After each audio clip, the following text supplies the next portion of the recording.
Good morning, everybody.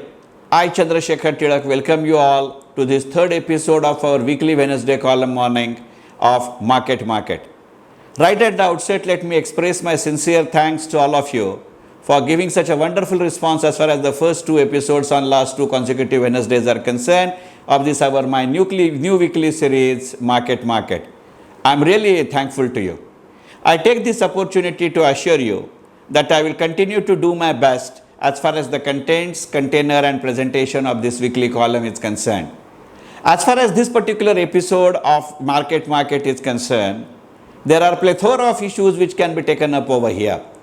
Because as far as last week of share market is concerned, all of us have really witnessed what sort of a scenario we have gone through.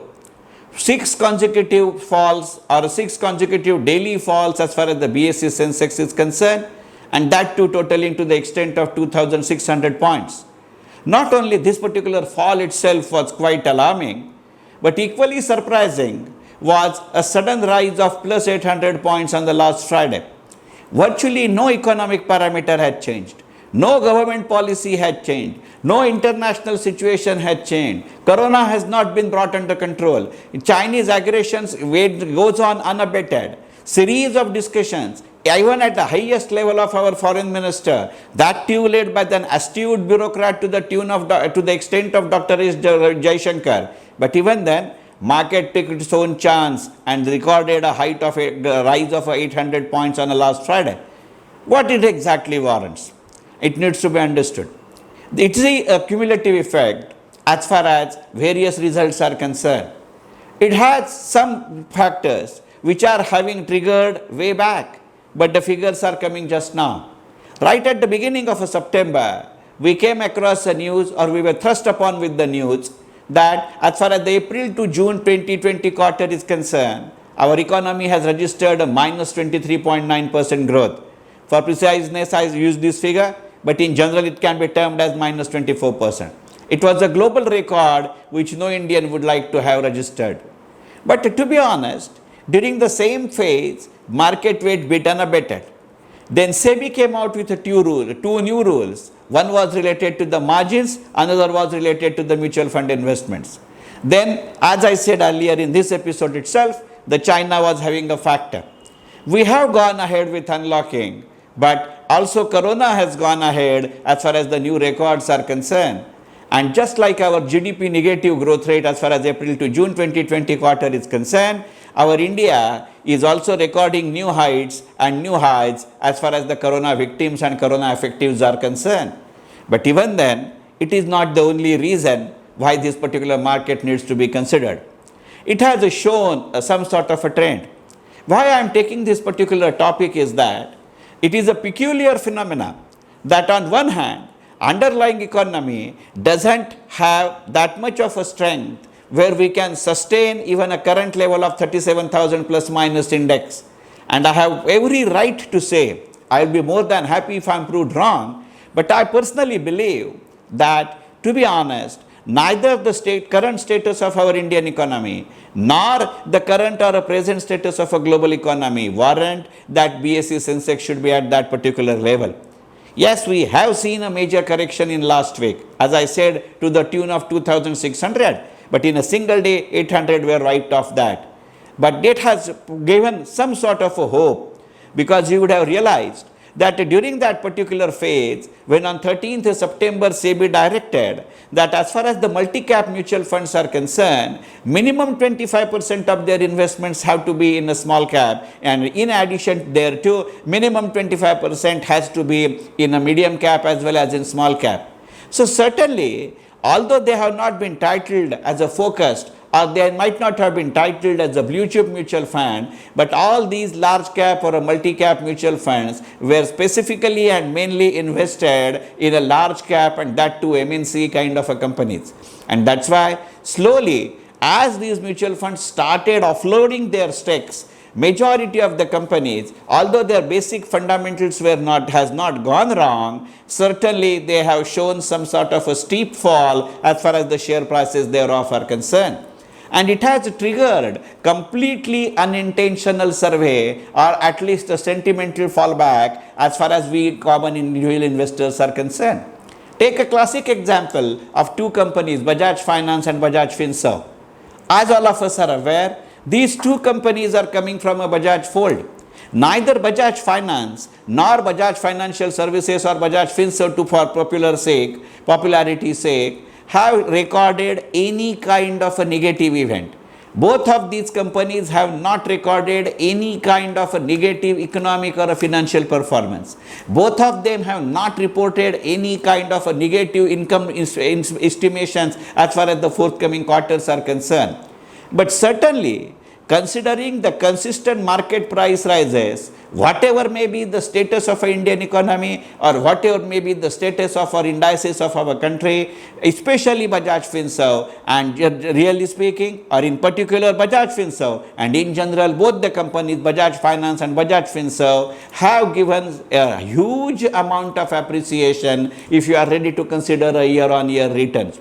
And certainly, considering that, willy-nilly, the mutual funds were largely and heavily invested into those particular companies. And certainly, when they were forced to realign their portfolios, and not only for the investments garnered after 13th of September, but even considering the asset under management as a cutoff of 13th September, many of the mutual funds willy-nilly might have offloaded those particular shares. And that's why it has recorded this kind of a negative fall. We as an investor has to take a note of it, and probably this may be a good time to invest in such companies. I am not suggesting this as a tip, but let us not get deterred. If you are not really in a mood or in a financial position or in a psychological situation of that where you would be in a position to enhance your current holding considering the price levels even after their reduced rates at this particular set of companies, then certainly this is not equally the time to offload the shares which we are having. Certainly this is a good moment where we can take a pause. We can press a pause button or a hold button as far as our investment portfolios are concerned. There may be a proper time to take this opportunity and have a complete relook as far as our current portfolios are concerned. Because you would have seen that in this market itself, when indices were going down by 2,600 points in 6 consecutive weeks, there are companies like Bosch whose shares were fluctuating widely. They were going down, and when they were going down, they say by 200 rupees or 230 rupees or 170 rupees. But when market indices goes up in a single day by 800 points, the same share registered a growth of at least 400 points. So overall, if you are ready to compare month-on-month figures as far as the market prices of such companies are concerned, especially such high-priced companies are concerned, whether it is Bosch, whether it is Nestle, whether it is Eicher, whether it is Jubilant Foodworks, you need to consider these kind of scenarios. Because if your company or if that particular underlying product is having a consistent demand as far as the market is concerned, certainly that's a time to pick up. And that's why a current level or a current situation of a market needs to be analyzed further. As I have said in details, as far as my last Sunday, that is 27 September Bazar Gappa part is concerned, or in my another Around the Market Saturday monthly feature, both the videos are available aligned with their earlier episodes under this title. As far as my own channel Chandrasekhar Tilak, that is the same channel which you are seeing now, will be able to see that I have already highlighted these particular points. The recent surge as far as the response in IPO market is concerned is also having some sort of a scenario. Certainly, if someone wants to reinvest, he is not going to shell out a new money as far as his own pockets are concerned. He would like to book some profits to some extent and divert that profit to the new IPO market are concerned. This may be a one phenomenon associated with the fate of a Happiest Mind. Certainly that would be happening as far as the other ongoing or the next forthcoming IPO issues are concerned. So it is not that new money is coming into the market, but it is that the current money is getting reinvested or it is getting recycled. So it is not new as far as the investment field is concerned, but probably this particular timing is quite unique. So we as the small investors or we as the individual investor need to take a stock of such situation as well. This may not happen only with the secondary market per se. There is every likelihood, just to give an example, this is an example. I am not saying that it is going to happen with those companies. We have seen that Happiest Mind has received a huge response. Many of the individual investors like you and I, although we have applied for 500 shares, 600 shares or 1000 shares, but we were not allotted even a single share.